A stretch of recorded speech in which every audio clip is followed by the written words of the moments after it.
Are you looking to create some beautiful luminous reds this Christmas? Or in any of your watercolor art? Welcome to Sunlit Brushstrokes. My name is Jessica, and today I'm going to be sharing some tips for keeping your reds luminous using both vibrant colors and deep, rich pigments. I'll share some things to know about working with such intense colors like the ones I used in this poinsettia so that you can have success with similar projects. If you would like to follow along step by step as I paint this poinsettia, the full tutorial is available on my Etsy shop, but I'm going to be sharing my highlights with you here. Let's go ahead and get started. Now, one of the biggest things that's going to make a difference when you're working with bold, intense colors like this is that you have a quality paper. I used Arch's 140-pound cold press watercolor paper so that I could build more layers. What's going to happen with this is your under layers are going to want to lift. They even do with this paper, but they don't lift as bad as if you used a cheaper paper. Now, you will notice Arch's watercolor paper does have two sides. One side is a little rougher than the other, and I had a hard time deciding which side to go with. I knew if I was to choose the more textured side, it would help prevent lifting. However, the smoother side allows me to get more detail. So I kind of decided, you know what, I'm going to try going with the smoother side so I get more detail. But there's no reason you couldn't also explore using the slightly rougher side and get a little bit less lifting. And so that was just a decision I made as I did my project, but it's something to keep in mind when you're working with intense colors and how much detail you intend to add versus how much layering you're intending to add, and make that decision for yourself based on what your goals are. Now, it was a lot of fun to lay down the initial coats of color in this particular painting because everything in this picture is very, very red. In order to maintain these initial small shapes, I actually used masking fluid first, and that made the painting process so much easier because I did not have to pay any attention to working around those bright center shapes. Of course, this doesn't apply to every painting that you do with intense color, but it worked really well for this painting. Once I had my masking fluid on there, then I was able to take nice, broad, wet-on-wet strokes and just fill this area in with vibrant, intense reds. This was a super easy, fun way to get started on the painting, and it leads me into my next tip, which is always start with your warmest colors first. So in this case, anything that's more on the orangey red side, you want to get it down as soon as you can. In my case, I mixed up what I thought was a warm enough red, and I applied it, but I felt like it could have been a little bit more orange. So I took the risk and I mixed a little bit more yellow into my red. And thankfully, because I did get it on fairly early in the painting, I was able to go a little bit warmer without ending up with chalkiness. I often find, in my case, because I work with my primaries, if I get my yellow in to my layers too late in the process, things end up getting a little bit chalky. And so I always recommend getting those yellows on as soon as you can. And that's going to help keep your reds luminous. And the other thing is I also work with transparent watercolor. So in my case, I'm using quinacridone rose for my red and Hansa Yellow Deep, which is also a transparent color for my yellows. But any warm transparent colors should work. I'm going to share this mini color mixing lesson with you that I also provide in my poinsettia tutorial, so you can see how to create a wide range of reds using just your primary colors, if that's something that's of interest to you. Now, I want to take a minute and talk about color mixing and mixing reds so that you can feel more confident. As you know, I tend to work with my messy palettes, and sometimes that makes it harder to follow along with exactly what I'm doing. So I'm going to start out with clean colors. I've got my quinacridone rose straight out of the tube. I put some fresh yellow here, which is Hansa Yellow Deep. And then I do have my phthalo blue. All of these are by M. Graham. And these are the colors that I use as my primaries. However, you could use other reds. Like a quinacridone red actually would work really well for this project, but I'm just going to stick with the colors I usually use. And you can use the colors you have and maybe do an experiment like this and see what colors you can create.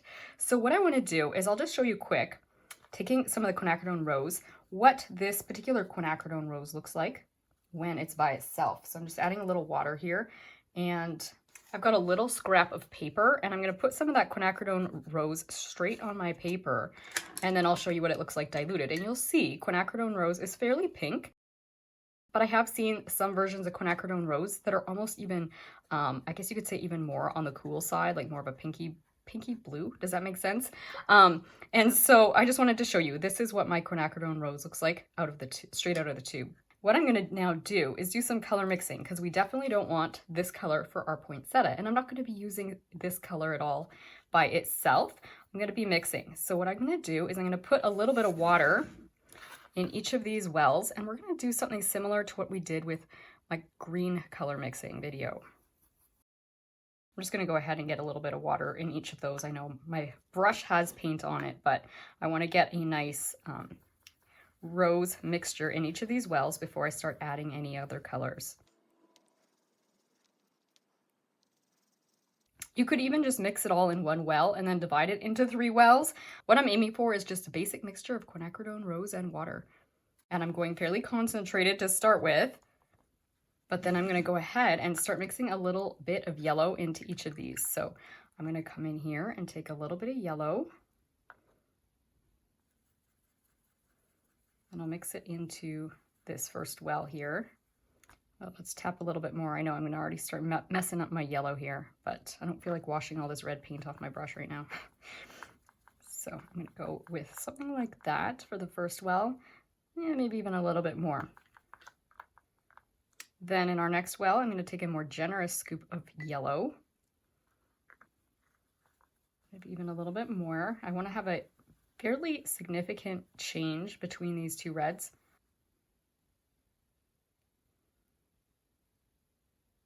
And yes, you can definitely wash your brush as you do this. And with this one, I'm going to even add more yellow. So it will probably be a slight hint on the orange side. Okay, I'm going to go ahead and do a little bit more yellow still. I do want to have a difference between these 2 colors here. So what I'm going to do is take some of our first red, and I'm going to show you what that looks like now on this swatch. So we've got quinacridone, rose, plus a little bit of yellow for this first one. So we've got nice and rich at the top, maybe even a little bit more there, and then I'm going to just water that down so you can see what that looks like diluted. And then I'll come into this next one and do the same thing. And you'll see as it's diluted, you'll be able to see the orange kind of undertone that's starting to develop here. See that? So kind of a little bit more of almost what you could call a Christmas red. And then finally this last one, and this one is probably getting more on the reddish orange side, maybe even more orange than we want in this project. But you can all of a sudden see the range of reds that we can achieve just by adding some yellow to our quinacridone rose. We could even, of course, get oranger, but this is as orange as I want to get today. And this was that initial swatch of quinacridone rose straight out of the tube. So you can see we did affect some change by adding a little bit of yellow. So now what we're going to start doing is adding in some of our blues so you can start seeing how we neutralize these reds and make them less intense. We're going to have a blend of intense and dark reds in this poinsettia. So let's bring our phthalo blue into the picture and tap just a little bit and mix a little bit of the phthalo blue into this first well, and then we're going to test it on our paper or make a little swatch. You're going to see this is losing some of its intensity already. I think I'm already happy with the changes I'm seeing, so I'm going to start with that and then add some water. It's not a huge difference yet. I could probably add more of the blue. You know what? Why don't we do that still in this well, or sorry, in this first on the first swatch. We'll just paint over this one. Okay, might have pulled that a little further along now. That's okay. I'm just going to leave that one be. It's not a huge difference. I could have put a little more of the blue, but you'll see the changes happening now. So I put a little more of the phthalo blue and now water it down, and you can see we're starting to get more of a kind of a pinky, slightly purple looking red. So I'm going to take a little more of this blue. That was quite a lot. You're going to see this is getting quite purple.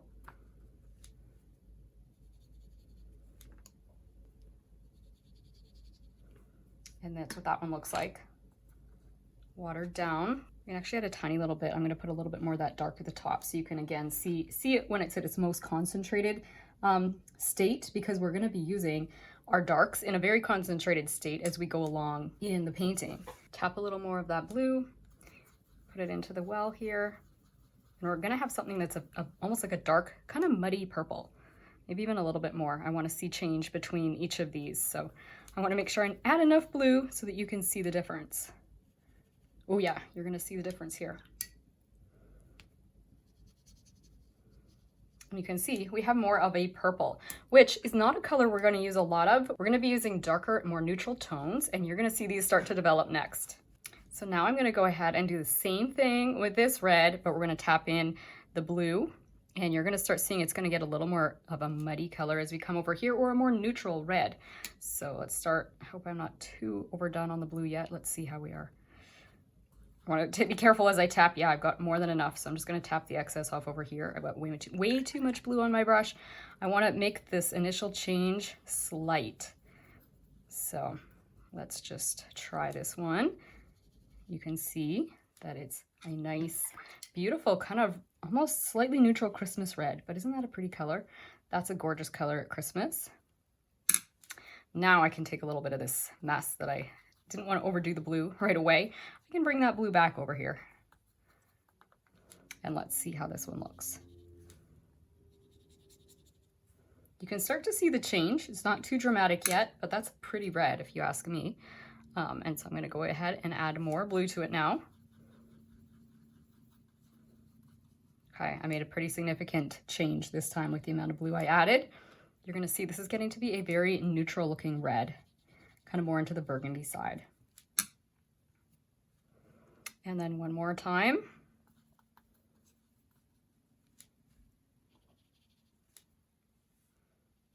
And add water. And you can see we're getting even a deeper, darker burgundy. And these are very similar to the colors I used for my darks in my poinsettia.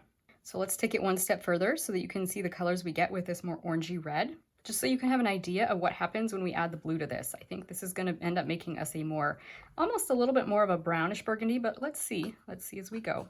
So I've got just a tiny little bit of the phthalo blue on my brush.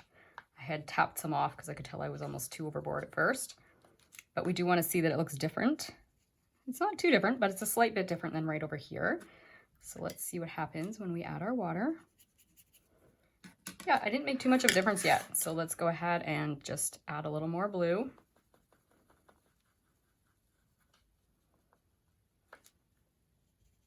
Yep, you can see the changes are happening now. Slightly more rusty. I'll tap a little bit more of it on there, just so you can see the full effect of the darks as well. And then more blue.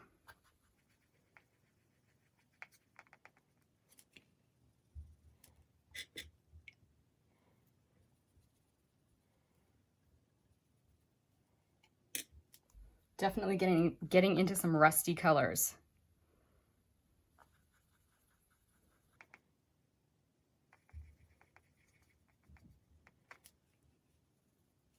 And now we have almost a brown.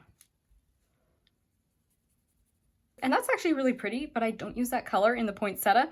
I do use a little bit of this color in my initial layers at the beginning, but for the most part, I'm in this range as I'm painting into my dark colors. So this is going to give you an idea of what colors you can achieve with some simple color mixing when you paint. So if you're painting and you find your mixtures are getting a little bit rusty looking, you know you've gotten too much yellow and you're going to need to work your way closer to the reds. You're going to need more red, and then you can decide how much blue you need in order to achieve this. If you find you're getting a little bit like purple, more vibrant purples than you really want, you know you don't have enough yellow, so you're going to have to add a touch more yellow and you'll be able to work in this range. If you're enjoying today's video, I'd love to invite you to join my free newsletter, where you could be the first to know about more videos like this, along with new classes and tutorials. I share helpful art tips to inspire you on your creative journey. I'll include a link for that in the description below. Now let's get back to painting. Once I had those initial vibrant layers down, and I was happy with how they dried, I was able to start adding in these deeper, richer details and shadow colors. This is where these deep, dark neutrals start to come in. I try my best to maintain those vibrant reds in the areas that are light, but as I continue adding layers, I can go darker and darker until I reach colors that are nearly black. And that's what makes this painting come to life, because those dark neutrals contrast against my vibrant reds. And one of the most essential tips for working on top of those vibrant reds is a softer brush. Most of you know how much I enjoy working with these Simply Simmons brushes here, but they are a firmer brush, and they actually, in a case like this, were difficult to use because they ended up lifting that initial red layer from beneath. And so I had to very, very gently come in with these softer Artegria round brushes, apply my water, just like I usually do, but then I even painted my details in with these softer brushes. It can make the water control maybe slightly trickier. The key is just to make sure that things aren't too wet if you don't want a lot of bleeding. And so there were points in this painting I would pause for a minute and just let things dry just a little bit and then come in with my Artegria brush and just gently lay in those shadow shapes. So again, I'd work wet on wet by gently putting that water on. And if I wanted a nice soft diffused line, I'd come in with my shadow colors like my burgundies. And then here you can see I'm refining things and just adding a little bit more detail as things are getting a little bit more damp.